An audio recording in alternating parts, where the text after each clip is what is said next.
हरिओम। लोकतंत्र में स्वतंत्र न्यायपालिका होना बहुत आवश्यक है, परंतु स्वतंत्र का मतलब ये नहीं है कि वह सरकार से कोई मतलब न रखे, जनता से कोई मतलब न रखे, संविधान से कोई मतलब न रखे, मूल अधिकार से कोई मतलब न रखे। यह अर्थ नहीं होता है। लोकतंत्र में स्वतंत्र न्यायपालिका इस बात को सिद्ध करती है कि कोर्ट के जज सबसे ऊपर हैं।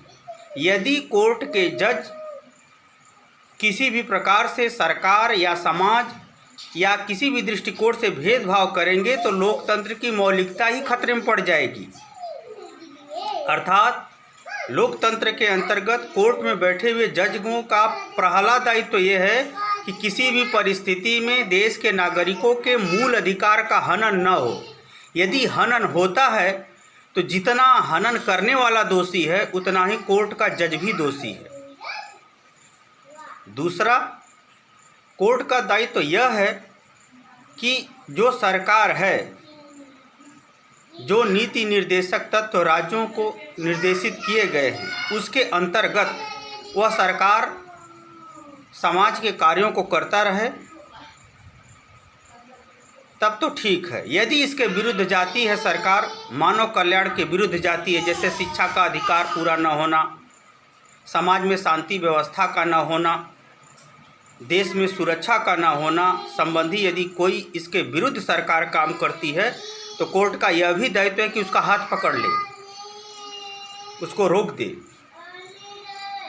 तीसरा उत्तरदायित्व कोर्ट का यह है कि वह यथाशीघ्र जल्दी से जल्दी न्याय दे।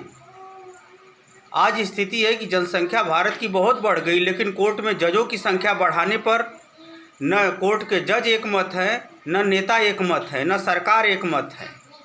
तो इसका अर्थ यह है कि कोर्ट कहता तो है कि मैं भारत के कल्याण में काम कर रहा हूँ, लेकिन इसके विरोध में वो ज़्यादा कार्य कर चुका है, क्योंकि न्याय व्यवस्था जल्दी देता ही नहीं तो अच्छाई पर विश्वास कहाँ से होगा।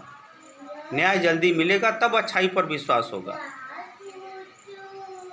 और चौथा महत्वपूर्ण लोकतंत्र में जजों का दायित्व है कि वह संविधान के अनुसार ही देश को चलाए, संविधान के अनुसार ही मतदान हो, संविधान के अनुसार ही लोगों में शांति व्यवस्था सुरक्षा न्याय हो। यदि लोकतंत्र में न्यायपालिका स्वतंत्र होती है, किनारा खींच जाती है, तो यह न लोकतंत्र के लिए शुभ है, न कोर्ट में बैठे हुए जजों के लिए शुभ है।